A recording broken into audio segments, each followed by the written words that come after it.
Welcome back guys, and let's talk about new ASIC miners from Samsung. So it has been confirmed Samsung is making ASIC miners for the Halong company.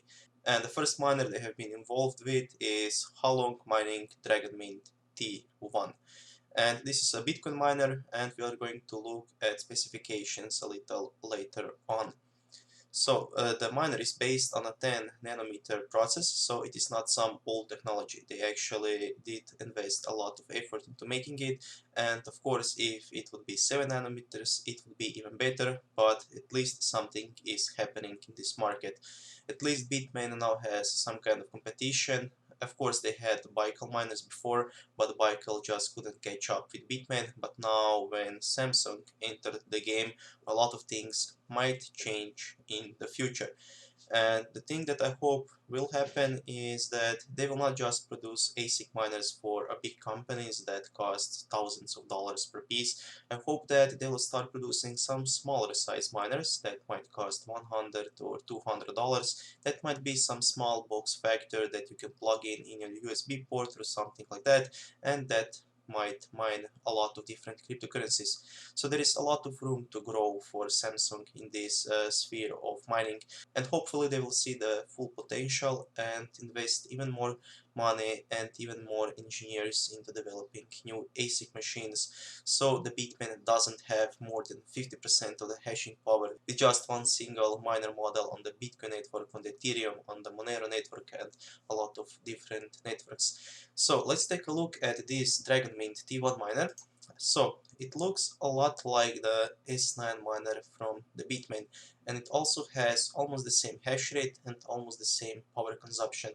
So the power consumption is 1600 watts compared to S9 that is at 1300 watts, and the hash rate is at 16 terahashes compared to Bitmain S9 miner that has between 13 and 14 terahashes depending on the model.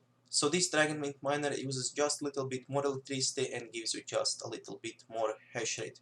So the profitability is almost exactly the same, and if you are worried if you should get DragonMint T1 or the S9, there is absolutely no difference. You go with whichever is cheaper in your region. So there is not a lot of things to say about this miner, since this is everything that we have seen by now, and it is nothing revolutionary, but it is awesome to see some other companies investing into ASIC miners. So they have few different more miners. You have this DragonMint B29 that is used for Blake 256 mining, and it gets 2.1 terahashes at 900 watts. So the another one is B52, and this is Blake 2B miner that can be used to mine SIA coin, and it gets 3.83 terahashes. So just for example, the GTX 180 Ti at SIA coin mining gets only 3 gigahashes, and this gets 3.8 terahashes. So this is as strong as 1300 for the GTX 180 Ti's. Just insane to see that. And the last miner that they offer is this DragonMint X2 miner. And this miner uses CryptoNet algorithm at 248 kilohashes with 490 watts of power consumption. So this is a great competition also for the Bitmain miner that is used for CryptoNet mining. And if you just enter those numbers into the whattomine.com, over here you can see that I entered 248,000 hashes per second, and if you press calculate, you can see that the daily profitability is $168. So of course, if you order those miners, they won't arrive the very next day.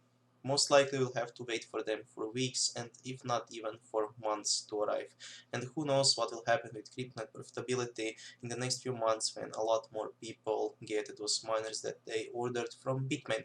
This profitability could go down to $20 or $30 per day, but of course this is also better than the S9 gets right now. S9 right now gets below $10 per day, and even if this miner would go to like $5-6 per day, it would still be a great miner to have. So thank you guys for watching this video. Let me know what you think about ASIC miners from Samsung, and if they will also develop some other smaller form factor miners for us normal people. And see you soon in another video. Bye.